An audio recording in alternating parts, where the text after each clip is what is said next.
The advice and opinions expressed by the host of Autism Live and her guests are meant solely as suggestion and should not be in any way construed as child-specific advice. The Center for Autism and Related Disorders advises working with a board-certified behavior analyst who has experience with autism before starting any intensive behavioral intervention. Any choices you make in determining your child's treatment are completely at your own discretion.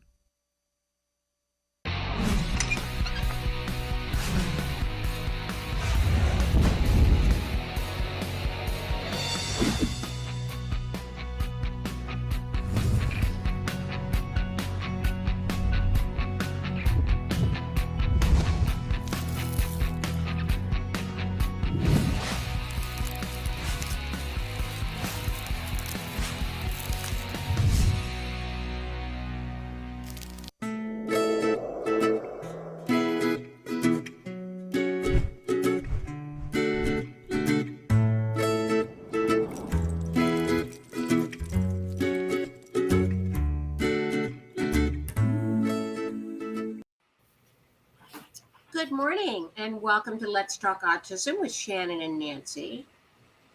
I'm Nancy Jackson. And I'm Shannon Penrod.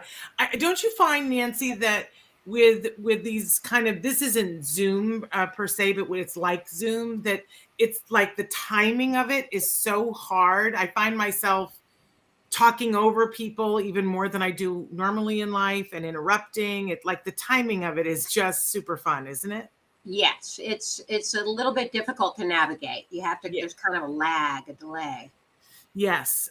So I'm trying to learn how to just mellow and be through the lag. You know, I know you come from much more of a television background than I do, but even the bit of my background that's television and radio, it's like there's never supposed to be silence.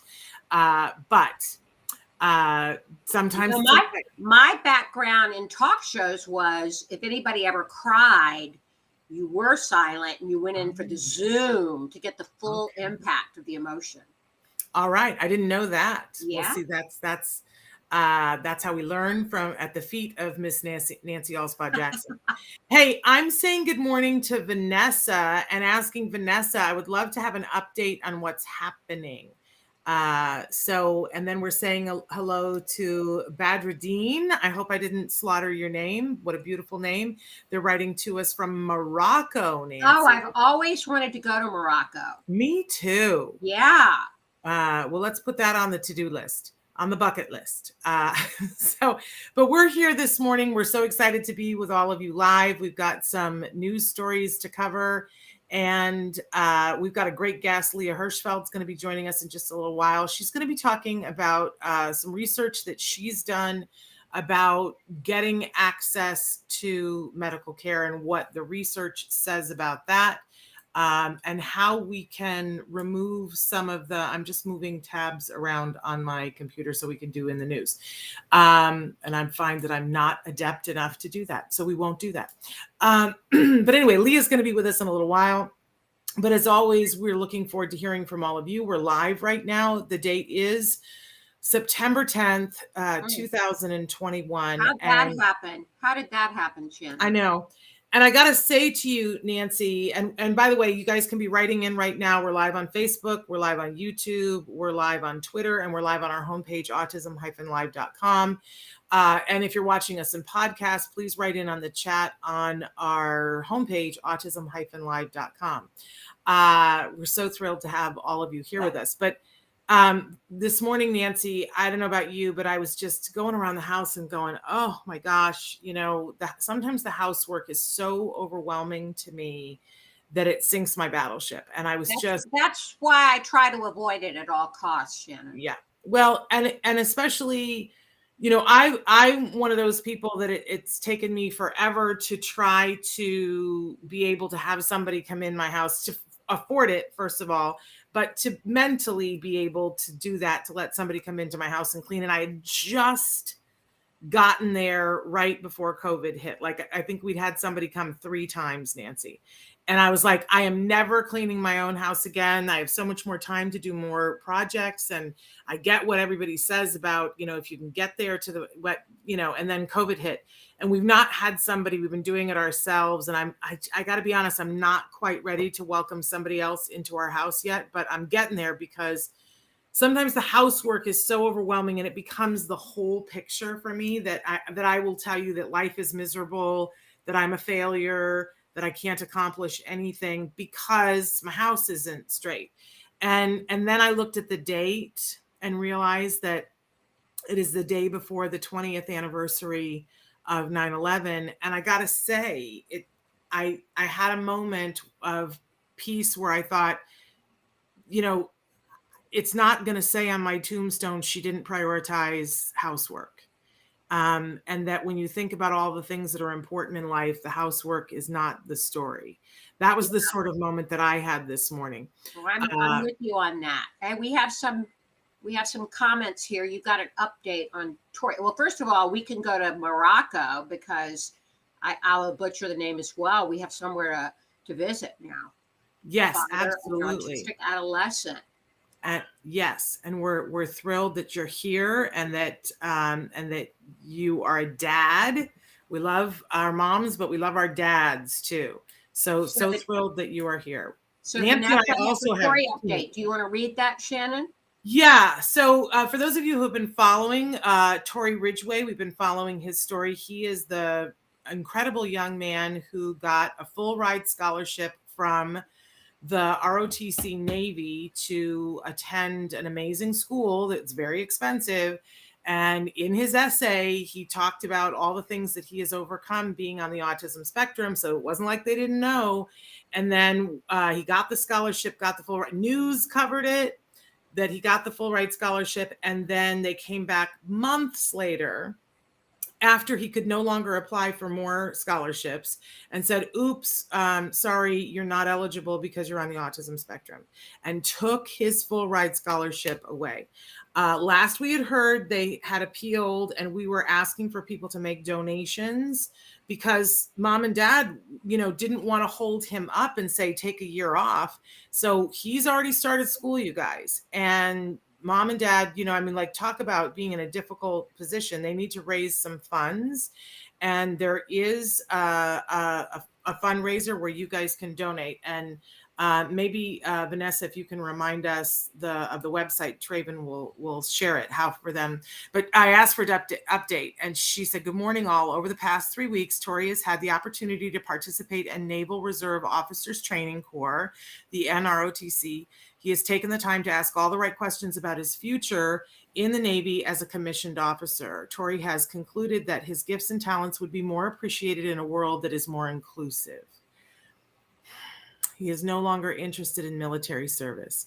He is shifting his attention to his aerospace engineering degree and all that Embry-Riddle has to offer. We support Tory's decision 100% and couldn't be more proud of him. The best is yet to come. And thank you all for your support. So that breaks my heart. And I have to say, as much as I appreciate our military services, I think this is a stain on their record. I think what a loss for them. But what a gain for aerospace. And I'm so proud of you, Vanessa and Tory, for making this decision. But it does mean that this family is going to need some help and support to get this kid through school. So it's the Tory R GoFund. And I think Traven is going to be putting up, he may already put it, my thing won't scroll at the moment. So please make your donations because this young man has been through it. There it is. Traven's got it up on all the sites. So I thank you, all of you, for make a donation of any size. Let's remember that $5 is, if everybody gave $5, Tory would not have a problem and Tory could go to school. We're not asking anybody to cover the whole thing, although if you've got it and you want to, go for it. But please make donations if you can. The GoFundMe is right now on all of our sites on which we're live. So, and Vanessa says, I'm still fighting to change the procedure. And I appreciate that, Vanessa, so that another person doesn't have to go through this. But we're sending you blessings and hugs, and congratulations to Tory for making such a difficult decision, but for knowing what's right for him. It's just so unfortunate. It makes me want to put my head down and cry, Nancy. I know. I'm with you. But thank you so much for the update, Vanessa. Please, everybody, donate. I did. I donated, put my mouth where my money where my mouth was. And if anybody else is having experience like these, Vanessa has left her email on Facebook for you guys, that if you have experiences and want to write to her, to tell her about them, because at some point they're going to have to address this, right? We can't let them off the hook for this. Right. All right. We're going to move on to In the News because I want to make sure we have time for Leah Hirschfeld. And I'm not sure which story I sent you first. Was it the very disturbing story, Shannon? There are actually two very disturbing stories we had today. Yes. I was in a good mood until I saw these. Yes. This is out of Howell, Michigan. A teen with autism was severely beaten at Howell High School, and a bystander recorded it on their phone. Yeah. The video is now evidence in a criminal investigation, and you can take a look at that on the Fox 2 Detroit website. There's a lot of sites that have the video. I do have to caution everybody, the video is very disturbing. It can be very triggering. It's so, I think it's every parent's fear, right? Absolutely. It's one of my greatest fears. Mine too, still, I gotta say. And it's just like, random people that for whatever reason, the video, something must have happened before the video starts, because when it starts, you can see that something's going on. But you see these two thugs, and that's what I'm going to call them, thugs, teenagers who attack this young man and kick and punch him and steal his shoes and run away with his shoes. And the worst is that you can hear him, yelling out in pain as the blows land. And, I appreciate that the school has said this is absolutely inappropriate. We can't condone this. We have the video. It's being used in a criminal investigation, and that no one has said whether these two teens will be charged as adults. I don't really know which is more effective, charging them as adults, as teens. I don't really know. I feel so bad for this young man. I feel so bad for his family. I have to be honest that there is a part of me that I feel bad for the parents of these kids that did this, because I want to believe that they didn't raise their children to be this way, and that they must feel, this tall. But I think it's a wake-up call for everybody. I think it's important that there were news reports about this where people in the community said it's so shocking at this particular high school, because this particular high school has been actually good at doing trainings with their students about inclusion, and that this is kind of particularly shocking that this happened here. And that the entire community is hurting. I hope, Nancy, that this turns into a learning moment, because it feels just horrible that at a high school that a kid could just get jumped and be treated this way. And look, I don't want to condone anything or excuse anything, but if you're stealing shoes, and if that was what your motive was, you can see that it was much more than that, because you can knock somebody down and steal their shoes, and you're still a thug, by the way, if you're doing that. But they did so much more than that. And there were even extra blows that they made sure that they got in, after they already had the shoes. So these perpetrators, these thugs, are going to be in a world of hurt. I hope, because they need to learn that this is not the way the world works. I'm with you, Vanessa. It's absolutely heartbreaking. Heartbreaking. Nancy, did you have other thoughts about this except just wanting I think it's all the more heartbreaking because, as you said, this Howell School had a reputation for inclusion and amazing programs, and the school is in shock and disbelief that this could have happened at their school, but it shows you it can happen anywhere. And I gotta say, I always have trouble with, somebody was standing there videotaping, and I'm like, why didn't you do something? But the truth of the matter is that the reason why this is going to stop is because they stood there and videotaped it. And I know that, look, we just went through this with George Floyd and the people who videotaped and the guilt that they feel.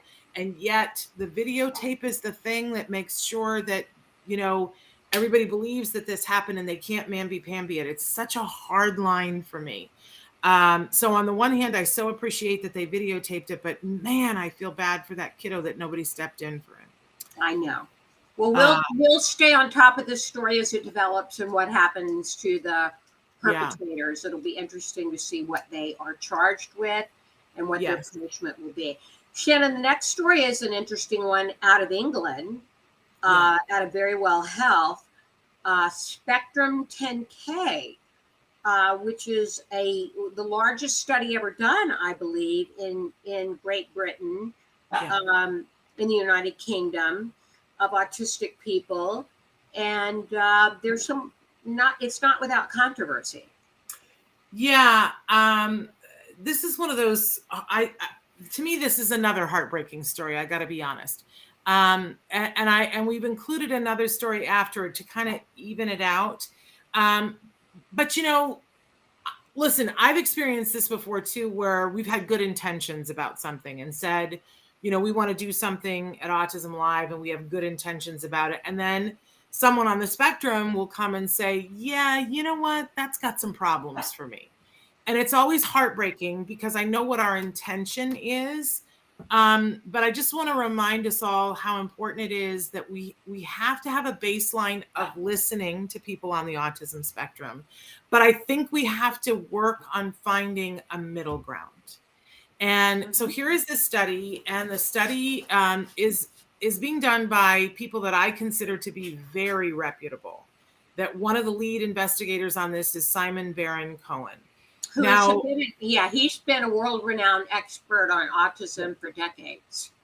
But there are people on the autism spectrum that don't always agree with what Simon Baron-Cohen has come out with and find that their experience is different. Because when you've met one person on the autism spectrum, you've met one person on the autism spectrum. But for those of you who don't know, Simon Baron-Cohen, who is Sacha Baron Cohen's cousin, if you're finding the names like, why does that sound familiar? They're actual cousins. But he is the person who brought forth the theory of mind, and that you could teach individuals on the autism spectrum to understand other people's perspective. Well, and there are people on the autism spectrum who say, I'm on the spectrum and I don't have a problem with theory of mind. I understand people's perspectives better than other people. But I think we have to remember that that's not everyone on the autism spectrum. And so it's very hard because I don't think that everybody remembers to put an asterisk after every sentence. And Simon Baron-Cohen has put out a lot about people on the spectrum having, first discovering that there are some people on the spectrum who have difficulty with perspective taking and that you can teach it. But there are some self-advocates who it would be like somebody going on the news and saying, well, all women hate cleaning, right? And a bunch of us would be like, yes, that's true. But there would be some women who'd go, no, I love cleaning, right? It's just so hard to say across the board, all anything, right? So there are people who don't appreciate Simon Baron-Cohen because of that. And he's involved in this study, and it's a big genetic study where there's part of it that's a survey and part of it where they're taking DNA samples. And it's not only people on the autism spectrum that they're taking DNA samples from, but they're asking, if you're interested in doing this, we would love as many people in your family to do this as possible. Now, to me, this is exciting research. To me, and it's a very large study. It's 10,000, I believe. Where did I just had the number. And it's also in conjunction with UCLA, Shannon. Yes. And so, you know, this excites me because I'm all about looking at the DNA and starting to understand things in a different way. We've talked before on the show about 23andMe and all the things that they're discovering because this large pool of people have put their DNA into 23andMe. Now, I have friends who say, I'm never going to do 23andMe because I don't know what they're going to. And do you realize when you do that, you sign away a thing and they can, you know, they can disclose your DNA, you know, and find all these things. And there are all these things to worry about. And I personally have said, oh, I love it. I love it. Please use my DNA. And if you find a distant relative who's a murderer and convict them because of my DNA, woohoo, you know what I mean? And so I'm thrilled about it. And recently we covered a story on this show about how one of the things they've discovered, though, is that 23andMe has been, you know, mostly people who are Caucasian. And that as they are beginning to find people who are from different ethnic backgrounds, especially people who are their ethnicities of color, that they're finding some very different things DNA-wise that are going to have huge impact on medical procedures and what medicine is appropriate and who's more likely to have certain disorders. And that it becomes this thing of we want to have more people put more DNA in to know more things. So that personally excites me. But the self-advocates are very concerned and saying that Spectrum 10K has not been that they want them to fully disclose what they're planning to use the DNA for. They're frightened. They are concerned that later on it will mean that there will be people who will abort babies because they're able to see that DNA, they're more likely to have autism. Right. We know this was the case with Down syndrome. Yes, this is not. It's very difficult, in fact, to find children with Down syndrome because of the fact that amniocentesis has led to so many abortions. Yes. Once autism has been diagnosed, the response from the autism community has been so strong that there is a hashtag Stop Spectrum 10K that has developed about this. And it's hard because I can see both sides of it. Sacha Baron Cohen is quoted in this article as saying, you know, I'm paraphrasing here, but he's basically says, so what, you don't want us to ever do genetic testing on autism? Because it could lead to a lot of breakthroughs in terms of healthcare. And I see where he's coming from, but I also, you know, really want to listen to people on the spectrum with their opinions. I think it's super important to note that it's not everybody's opinion, that a lot of people have already signed up for it and are excited to do it, and their families are excited to do it, and they're thrilled that their DNA is going to be taken and used in this way. I can say that, you know, when our son was diagnosed, Nancy, we wanted to take part in studies. We were like, please let you know, our experience be useful to people after us. Yeah, Wyatt, we took part in studies, several, one involving hyperbaric oxygen chambers. We did that study at CARD. We've done several studies when Wyatt was younger. And in most of those studies, now the hyperbaric chamber was slightly different because there was the potential for it to have a benefit directly to the children that were in that study. The hope was that it would. But in a lot of times you participate in a study and you understand that you don't know what the outcome is going to come from it. But even if it's the best outcome, it's not going to have a direct benefit to your family, to your child, or to you. That you're donating your time and, you know, in this case, your DNA, in the hopes that somewhere down the line it will lead to a breakthrough for another person. I appreciate that the self-advocates are saying very poignantly, there are those of us who need help now, and you are spending money on something that's an if for the future, and that there should be more things to benefit individuals right now. I appreciate that, and I hear that. I think they're different. I think, when you're talking to people who do research, there are very few research things that have a for sure benefit right now, because if we knew for sure it had a benefit right now, we wouldn't need to research it. And so it's hard. I think that this is really hard, but I think people should read up on it. I think people should form their own opinions about it. I think people should, if you're registering to do Spectrum 10K, you should inform yourself about what it is, so that, and they have something called informed consent before you do something that you should know.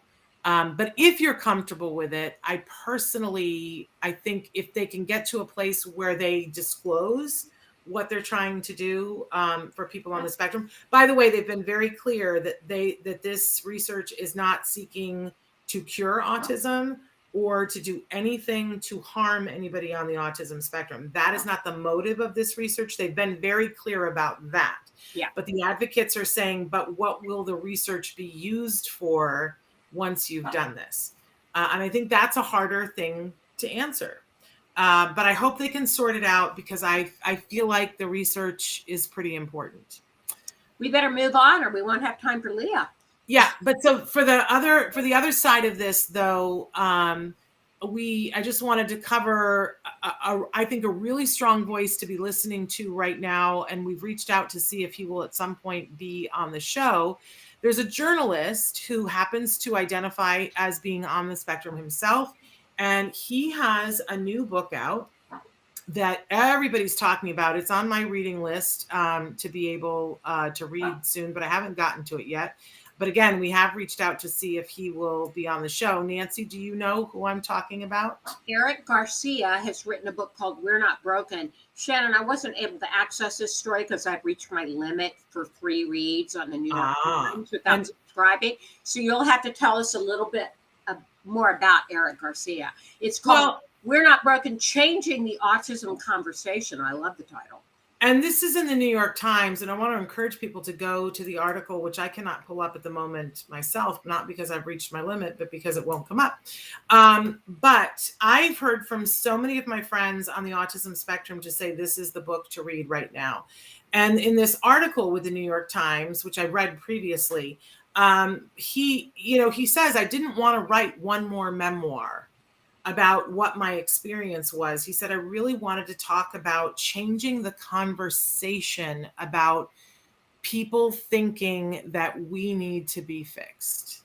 And that I think he's really touched on a nerve for a lot of people who are on the spectrum who say this is part and parcel of the problem. And now I will say this, he's not opposed to people growing and learning.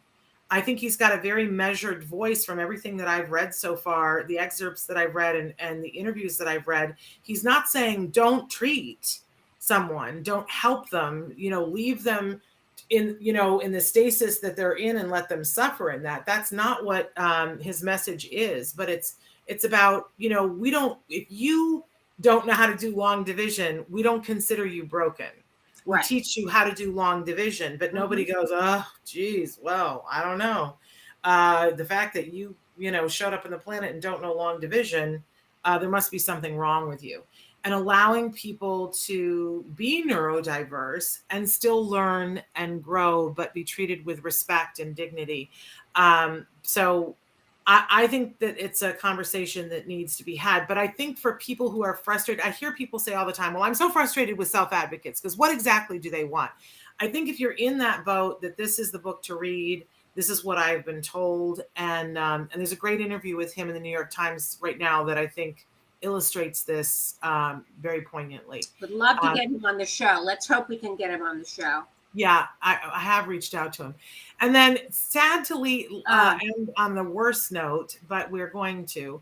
I'll tell you what, this story about a woman who, all I can think is that she is severely mentally ill, who in the past has passed herself off as different forms of an expert, working and is now working with an ABA provider. And for a while was passing herself off as a board certified behavior analyst, and actually stole they get a number that is their licensure number. And she stole more than once somebody's licensure number, and the person reported it. And yet somehow she continues to be employed at an autism center who has actually, the quote, I don't know if you can find it, Nancy, in the article, but they said, we're aware of her past transgressions and that, that they're Christians and they believe in forgiveness. That was shocking to me. I mean, this woman not only falsified her credentials and took a name of someone that was not her own, she was a convicted felon, Shannon. Yes, I do want to say that the felony was not anything harming children, but she stole from family members and, did things that were not appropriate. She's a felon, but I want to note that it had nothing to do with harming children, because I think we all go, oh my God, a convicted felon. But the fact that she is still employed by this center and families have reached out, and I just don't understand that. They're just now saying, well, go ahead. Right, Shannon. We do have to say, though, that families that have sent their children to this center have reported their children coming home with bruises and regression. So this is really, and this is right outside of Detroit. So this is extremely disturbing. It is very disturbing. And so the quote that they said was, we are aware of Miss Diskin's past. As an organization founded by Christians, we believe in forgiveness and redemption, and that she has been an exemplary employee since she was hired. I'm sorry, it's not funny, but I don't know how you could say that somebody's been an exemplary employee when they came in and said that they were a licensed BCBA, and now you found out that they're not. Right. If that's exemplary, I'm worried. So it is beyond awful. And a spokesperson for the center also said that they felt that this is a disgruntled parent. And I thought, well, yeah, a disgruntled parent would be upset if you were passing somebody off as a BCBA, then found out they weren't, kept them employed, changed their status on your website so that it doesn't say BCBA. But at some point they said to your families that she was a BCBA and passed herself off as an autism expert and is still running a program. Yeah. And I think even more disturbing is not just one, but several families have reported their children coming home with marks and bruises. So that certainly needs to be investigated. Whether it's related to this woman or not, there's obviously something wrong here. Horribly wrong. And, we always say to people, you want to be working with a licensed BCBA, a board certified behavior analyst, and that you can go to bacb.com and you can look up to see if they're licensed. Well, the problem is that this woman stole another woman's license. Now, their name was different than hers, but she would, when parents would look her up and say, so are you so-and-so? And she would say, oh yeah, that's my maiden name. I think we're all going to have to be careful and be looking out for that in the future. But can I tell you that in the time that my son was getting therapy, I never looked up somebody's licensure on bacb.com. Nor did I. I trusted the organization. Your provider, I trusted them to have researched it. And what we're finding out is that for this provider, at some point they found out that it was a lie and still have this woman working for them. I don't understand that at all. And this is all allegedly, this is what's being reported. But yes, Vanessa says that program needs to be investigated. And I would say that if people are having these kinds of issues, they should seriously look at whether they're in. I would not want my child to be with someone who clearly has a problem understanding what the truth is. And not just a little bit, a lot. Because then your child comes home with bruises and you say, what happened? Now, there are a lot of things that could happen in a day that a child gets a bruise. And they're not all like the worst possible thing in the world, but how would you trust and believe anybody if there's somebody who has an interesting relationship with the truth? I wouldn't put my, Nor would I. Yeah. So anyway, horrible. We have Leah Hirschfeld with us. Actually, I think she's going to come right back. I don't know if she's back yet. And she is wonderful, and we usually welcome her about once a month. And oh, she's back, but she still has no camera. So I think we might be having her sound only. So Leah, are you there? I am. Can you guys hear me? We can hear you. We have a lovely picture of Leah. We can use that. That would be great. There we go. So Leah, tell them a little bit about you and what you do at the Center for Autism and Related Disorders. Of course. It's so weird not having my camera. I'm sorry about that. I don't know what's going on with my computer today. But yeah, so I, like Shannon said, I get to come on usually monthly, and it's just the most biggest pleasure of my month. And I am a research coordinator at the Center for Autism and Related Disorders. So what that means is I get to ask questions and answer those questions with data, and I get asked questions by families and patients and our clinicians. And then I generally run around trying to get them the best answers that science can provide. And then we try to give the best scientifically valid care that we can to our patients and the communities we serve. So it's quite a pleasure, and I really enjoy it. And then in the end of every month, I get to come on here and try to share my knowledge with everyone over here. So it's pretty great.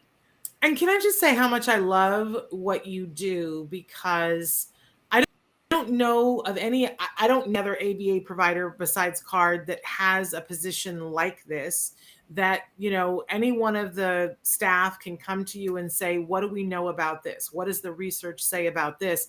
And they don't have to go run and do the legwork. You do it and help them interpret. And I also love that on a regular basis, you guys do share stories that are in the news with all of us that keep us up to date on what's happening. But not only, what's lovely, you guys, is that they put out a newsletter and they tell us about a research study, but then they condense it into ways that we can consume it. People that are working in this field, which is how we got to this, because we were like, well, we should be sharing that with the audience, right? And so this is our little slice of that newsletter. If you guys have questions about research, make sure that you're writing in, because Leah and the rest of the research team loves to come on and answer your questions about that. So Leah, we had to reschedule you from a couple of weeks ago. So remind me what the topic is that we're talking about this morning. I think Absolutely. I know, I'm sure.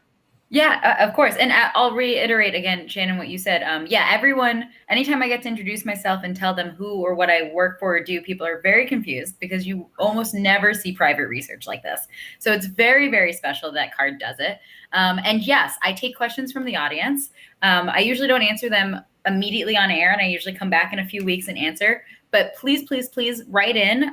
You make my job easier, but also then I can make sure I'm giving you guys the information you want. So please write in any questions you have. And if anything's urgent or more urgent, you don't have to wait for the 4 weeks that is the turnaround of the show for when I come on.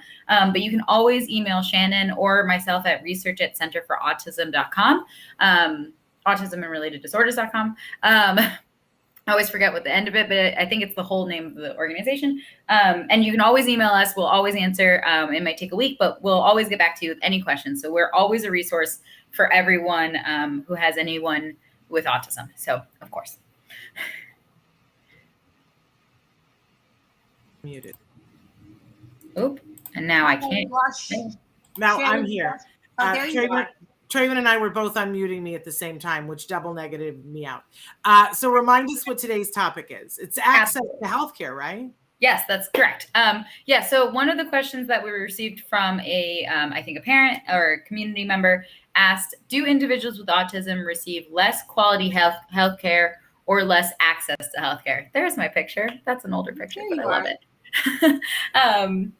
So we had a question about, do individuals with autism receive less quality healthcare or less access to healthcare? And the answer is yes to less access, and probably yes to less quality, unfortunately. And so today what we'll go through is I'll go through and I'll talk about a paper that came out this year And this is what I typically try to do, and so does anyone else on my team. We'll come on. We usually try to pull a paper that came out in 2021, 2020, maybe 2019, so that it's the most up-to-date information. And then we'll kind of walk through what the researchers found, how to kind of parse all that information, some takeaways, and some action items that folks might be able to do. So this paper was published this year in 2021. It's by Malik Soni and colleagues, and it's about healthcare access barriers for individuals, and they go from diagnosis to adulthood. So they looked at folks from 0 all the way up to adulthood. And this one specifically was a literature review. And what that means is that the authors conducted an extensive search of currently published paper to determine what's going on. And I really love literature reviews because it means that instead of just looking at one paper, you're getting possibly a broader analysis and a broader look at the current literature. So anytime I try to come on, or anytime I try to make a point to anyone, I try to look for a literature review because I say, look, this is a decade's worth of research summed up here. There's also great single studies and things like that. But so these researchers included publications that were released by autism-focused non-governmental agencies. I include that here because a lot of the times literature reviews are by, you're only including peer-reviewed articles. And that means that those papers went through a very rigorous search and whole process. So the researchers would have sent in a paper, the journal sends that paper out to other people to review it. They ask a ton of questions. Those researchers get the question back. Then they resolve those questions, and then it finally gets published. That's a peer-reviewed paper. And that's usually what a literature review is. And also, that was included in this one, but then this group also included autism-focused non-governmental agencies. So there's a lot of information here. And they looked at everything post-2010. So it's the last decade's worth of research. And basically what they did was they looked at a bunch of barriers, and then they also looked at some age barriers, and then I'll talk about some so what and some takeaways. So first off, unfortunately, there is a shortage of healthcare services. So if you're a family that lives outside of a city, you're probably going to have less access to specialists and services. This unfortunately can lead to clinician burnout and long wait times for diagnosis and treatment. It also adds some additional challenges for the family. There can be challenges to get to the service center because there's long drive times and time commitments. There is this really cool tool. I haven't used it. And it's really long, so bear with me. It's called the Extension for Community Healthcare Outcomes, ECHO, Autism Screening Tool for Autism in Toddlers and Young Children STAT. That's the acronym. So I think this is called the ECHO STAT, but it's the whole name is Extension for Community Healthcare Outcomes, Autism Screening Tool for Autism in Toddlers and Young Children. That's a mouthful, but what this tool does is it aims to connect local physicians with autism experts to assist in screening, diagnosis, and treating individuals in non-urban areas. So if you're not getting the time you want, but you have a family doctor or a primary care physician who just doesn't necessarily have the expertise in autism, you might be able to go to them and say, listen, I heard about this tool. It's called the ECHO STAT, and it'll connect you and us to an autism expert to help with screening, diagnosing, and treating. I don't know what happens with insurance and things like that, but it's something at least to talk about and might give you an option if you're waiting for a very long time for a specialist. Transitioning over, you also have a problem, unfortunately. Can we stop for just a second and go back over that? Because I think that's pretty important because so many people are having difficulty accessing assessments right now and getting diagnosis. So if they're having a hard time, where do they call? So if they're having a hard time, again, this is called, I think you can just Google ECHO STAT, which is much easier than the Extension for Community Healthcare Outcomes, Autism Screening Tool for Autism in Toddlers and Young Children, which I am having a hard time not laughing at because it's very long. But if you Google that ECHO STAT, you can look into it. It should be able to connect local physicians. So if you have a family physician or a PCP, that you can go and take this tool and say, let's connect with them, let's call them, and they'll connect you to an autism expert to assist in screening, diagnosing, and treating individuals. That's crazy great. It's crazy great. I think there's still probably long wait times. I'm hoping there's not, but it's at least a tool to definitely check out. Okay. Leah, I have a question before you go further. When you say lack of access to medical services, is this also including ABA, for example, or would that not be considered a medical? I don't know if that's what the researchers are including here, but I would say I would hazard a guess that yes, I think there is a severe lack of ABA services. Again, I mean, even if there's one in an hour drive around from your home, that's still, to me, a pretty severe lack if you have to drive an hour and an hour back each way. So I'm sure there's a lack of accessibility for that as well. Cool. Cool. Okay. Not cool. I always say cool, and it's most of the time when I come on, it's not cool. But the next thing to talk about is physician knowledge. So this kind of goes in hand with the shortage of healthcare services. So with physician knowledge, there's a lack of physician knowledge around autism, around managing care and supporting individuals. And most doctors will admit to that. A lot of medical students will say that they just don't have the training in dealing with and working with folks with autism, unfortunately. And what you might see a lot of is that some doctors will ascribe non-autism symptoms to a patient's autism. So what that might look like is you might bring your child in and say, little Johnny has GI problems. He's having tummy issues. And your doctor might say that that's because they have autism and move on. And if that happens, push back or try to find another doctor. I'll kind of touch on that in a little bit. But you can still address those problems even if your child has autism. You can go and say, no. We need to look for ways to solve his tummy issues. And they might do this too with sleep and other issues. One of the helpful things to explore here as well, when you find a lack of physician knowledge or before you go to a new doctor, or as a tool to help your child grow managing their own healthcare, is called Aspire's Autism Healthcare Accommodations Tool. So this is AASPIRE, Aspire's Autism Healthcare Accommodations Tool. That is much easier to say and remember. And that one, absolutely Google. They have a bunch of examples. And basically what it is it's a survey that helps an individual build a customized communication and sensory accommodations report builder that you can then give to the healthcare provider. So basically you can go do it for your child. As your child gets older, you might be able to do it with them. And then as your child gets even older, this is something they could potentially do on their own, so that every time they go to a doctor, they may have a report that says, I can communicate in college level sentences, but I'm not necessarily understanding at that level. Or I am very sensitive to light. Or I'm very nervous about new procedures. Please, let's do a mock procedure before I have something done. And it gives a bunch of examples and a bunch of ideas and things like that. And it's very lovely and very well written. So you can work with your child together and you can go through the survey. And then it's a 2 or 3 page document for the doctor that you can have in their medical chart that says, these are the things to know about my child that will make this session with him better for everyone. So that is Aspire's Autism Healthcare Accommodations Tool, AASPIRE, Aspire's Autism Healthcare Accommodations Tool. I totally recommend everyone look at it. Just Google it really quickly. That is a very quick, very easy tool to use. I checked it out myself beforehand. They have a bunch of mock PDF ones, and it's really neat. It gives a bunch of ideas of what you could say to your doctor as well, even if you don't print out and use the survey. 5 minutes, totally recommend, was very, very cool. I have other barriers, but I'll pause.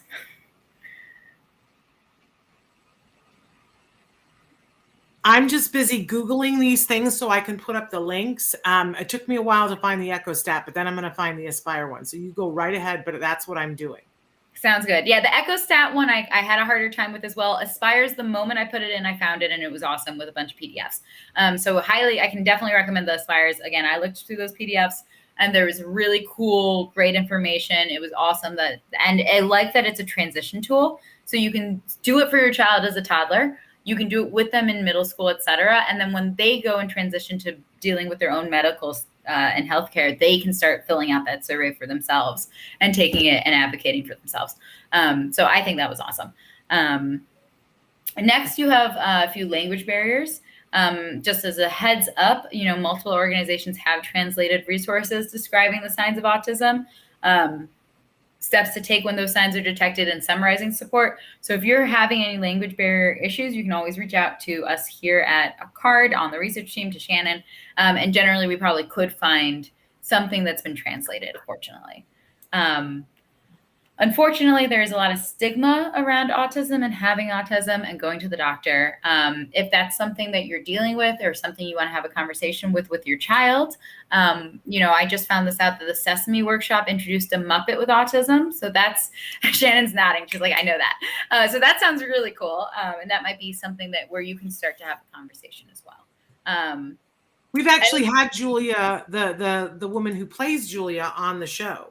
Oh, that's so cool. Yeah. Believe me, I geeked out on it. I think Nancy did too. Yeah. She was and fantastic. she is, I'm sorry, Nancy, I interrupted you. Oh, I just said she was fantastic. And she's the mom of an individual on the spectrum. Right. Can we get that plug in too? Okay, so I just put links to Echo Autism and Aspire on, so that if you're watching live on Facebook, YouTube, or Twitter, those links are there right now for you.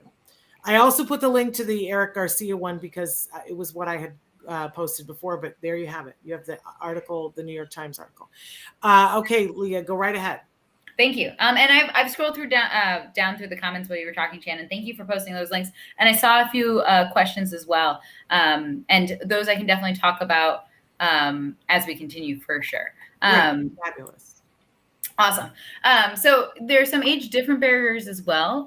So, when your child is 0 through 17, and this all kind of wraps up and touches on what we've already discussed, there's a limited expertise and capacity for ASD screening and diagnosis. And again, that goes back to that EchoStat tool that might be useful. There's a lack of awareness or insufficient insurance coverage for genetic screening following diagnosis. I won't get into that this time. I know we've talked about it on the show before, but that's something to think about. And there's a lack of clarity around referral pathways as well. As your kid transitions between the ages of 16 and 25, it transitions off to adulthood. Unfortunately, there's no or incomplete implementation of healthcare transition services.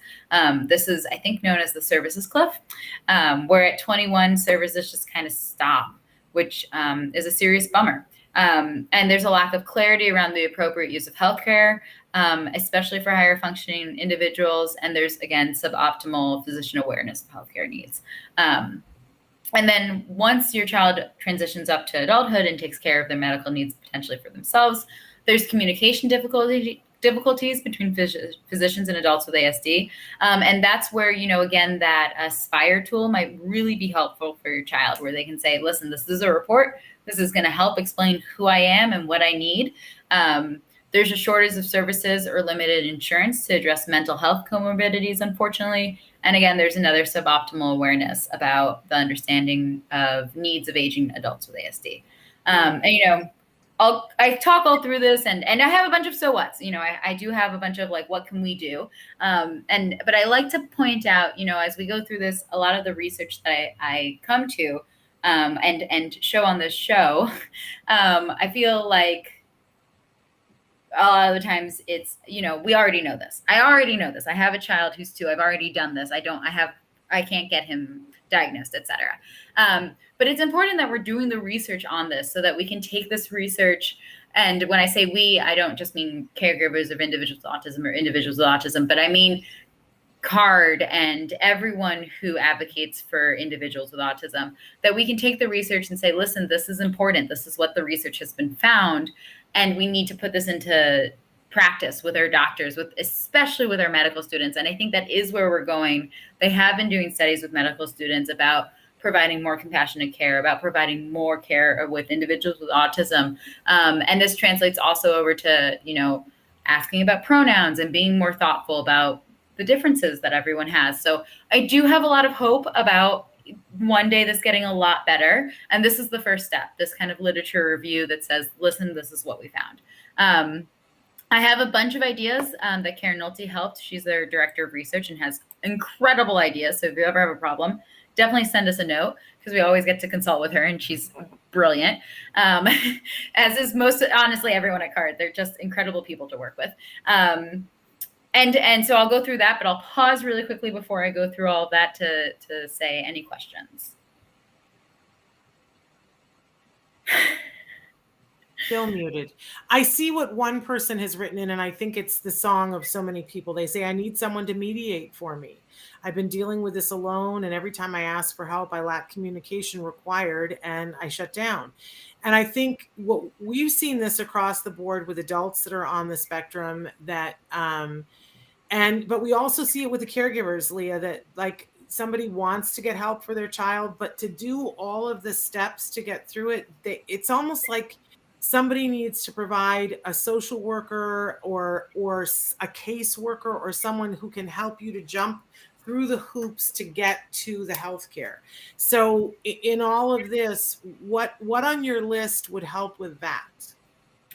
I think, as I go through looking at my list, I think, and I will say, they're not social workers, but your ABA clinician, your behavior analyst, your BCBA may be able to help pinpoint how to connect all the ways of care and how to connect all the mediations. So I would highly, highly recommend you talk to your BCBA about that. Again, they're not social workers. They're not therapists in that kind of way, but they will say, I understand you are burnt out, or I understand that, doctor visits are something you really, really care about. And this is a big concern. And they will problem solve with you. And they will say, okay, how can we make sure you feel prepared? And that's where they will reach out to me and say, we need research that we can print out and I can give to this family. Or, I need research on how best to make sure that this dentist appointment is going to go well and not be a struggle, because dentist appointments are a struggle for everyone. But especially for children who have potentially sensitive sensitivities. And also those clinicians can say, I know another family at the center who has an amazing doctor, and I can recommend, we can get you in touch, and I can give you a recommendation, right? And that's one of the things on my list. So I would highly recommend, talk to your clinician. Please don't be afraid to talk to them and be very honest with them so that they can say, I can't help you. And, I can't give you a counseling session. That's not what we do, but I can recommend you to a therapist. I can recommend you to a doctor who specializes in this, and et cetera. Leah, what if they don't have a BCBA? This might be, I think this was coming from an older individual too. What if they've aged out of working with a BCBA? Can I just say, Nancy, that we have started something here in the state of California that will address this.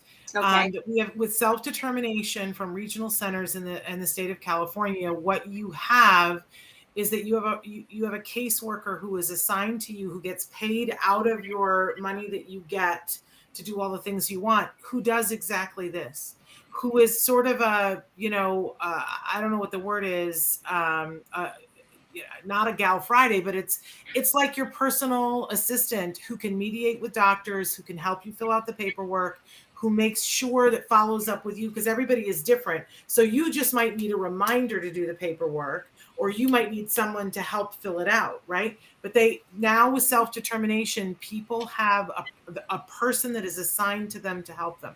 I hope that somebody does some research on that, Leah, to see if people get access to better healthcare as a result of that, and then have people fund that more. Absolutely. I think we need it. There's so much coordination of care that it's absolutely required. So I hadn't heard about that for California. I'm glad we started it. Yeah. I really hope someone is following and tracking the progress on those individuals who are using that service, because I can only imagine that it will be a huge benefit. So you got about 2 minutes, Leah. What else do you want to throw at us? Yeah. So I would say, prepare before going to the doctor.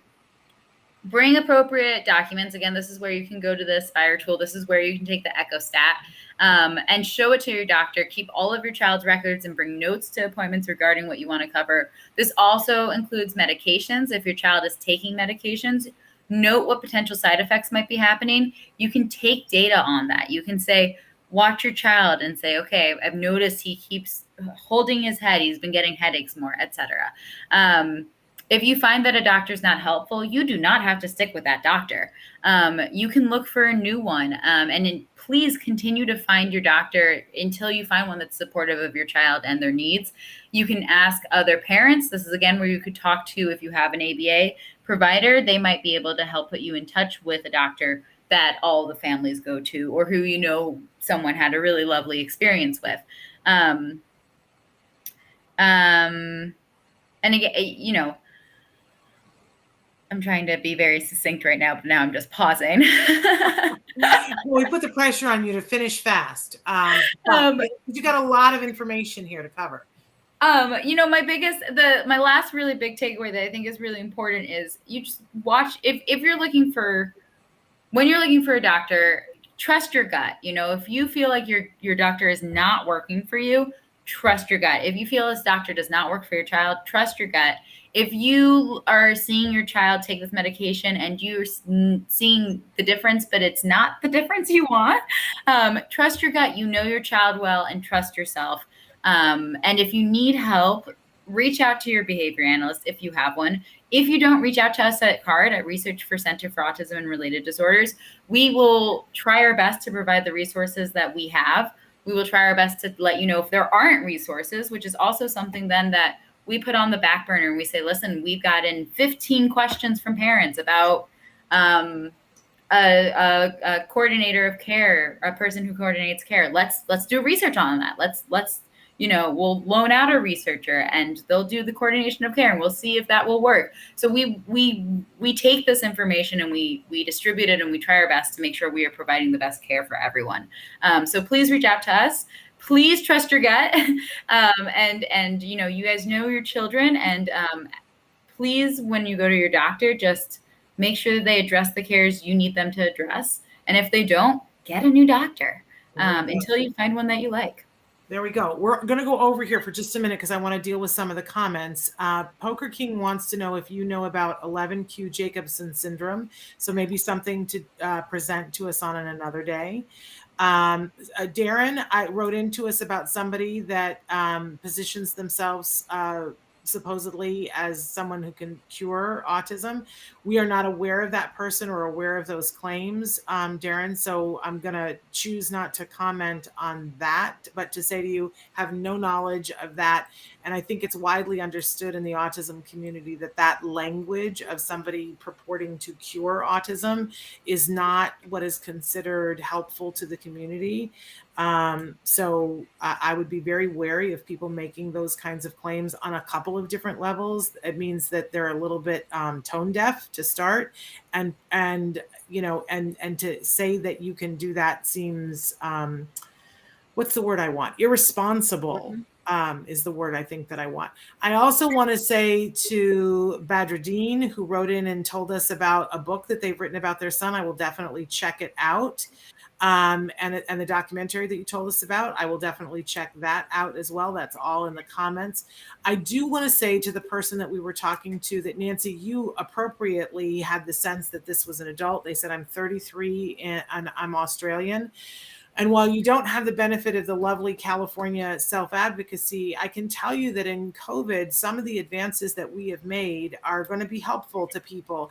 If there's anybody that you know, whether it's a friend or a relative who can be of support to you when you go to the doctor. I know I have been on a video call with people in another state for a friend to be there to support and to help ask questions and to take notes for them to go over it afterward. And so if you have anyone in your life who can do that, ask your doctor. I think more people have more technology to be able to do that kind of thing to help you to advocate. I know just recently my son went for a checkup for the first time where he was he's 18 now and he was going to drive the bus on it. And so we sat down and made a list of all the things that he was going to talk with the doctor about, and he had it on his phone. And, I think for everybody that's a good thing to do. But if you need somebody to help support you with the list, ask for friends and family. If somebody's willing to do that, they can do it long distance. And if nobody can, go to whatever your local support and ask, is there somebody who can help me with this? I bet you that there's somebody who would be willing to do that for you. Everybody needs that. That's not just people on the spectrum. They tell you if you're going to the doctor to talk about anything substantive, take somebody with you. If you can't, have them on Zoom. If all else fails, record the thing and take it to somebody afterwards and walk through it afterwards. Nancy, is there any, or Leah, or anything you want to share with any of that? I'll throw in, you said you can use Zoom. That is true also about, one hopefully positive thing coming out of COVID is that telehealth and televisits are becoming much more regular. Most people are offering them, and your insurance companies are typically covering them. This is true for ABA services as well. So, definitely explore that option both with your doctors and with your behavior analysts, if that's something that would work for you and your family. Absolutely. Amen to that. Nancy, last thoughts? I just want to thank Leah for coming on. We could talk about this for another hour, but really illuminating. And thank you to all of our viewers for writing in. Absolutely. We got a big week next week. Really looking forward. On Tuesday, we are having Lisa Ackerman from TACA. That is the Autism Community in Action. And I want to let everybody know that she has some free passes to, I believe it's the 35th TACA conference that's happening this fall. And we've got some free tickets. If you want to win one of those free tickets to the conference, which is amazing. And I think there's at least a portion of it that you can do online. So everybody should want these free tickets. You got to tune in on Tuesday to see Lisa Ackerman with us. And she's going to give us the 411 on a bunch of things that we need to catch up with her on, including, I think she's going to be talking about the new data that's about to come out of the CDC with prevalence numbers and how it is not the same data that we looked at before. So you should not be measuring it against the old data. So hopefully we're going to talk about that and so many other things. And on Wednesday, we've got Dr. Doreen Grampiche. I'm just going to say this, put this out there. Wednesday is my birthday. If you have to be here, you need to tune in because I get to talk to Doreen Grampiche, Dr. Doreen Grampiche, on my birthday on the show. And maybe we'll have some fun things for you because it's my birthday.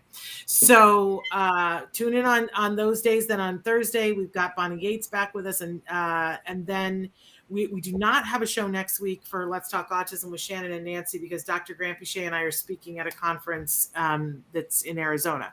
But that's sort of our week next week. It's a short week, but a big week. So make sure that you tune in. Until then, give your kiddos a hug from me. And give yourselves a hug from me. Thanks for joining us today. Bye-bye. Thank you so much for having us. Happy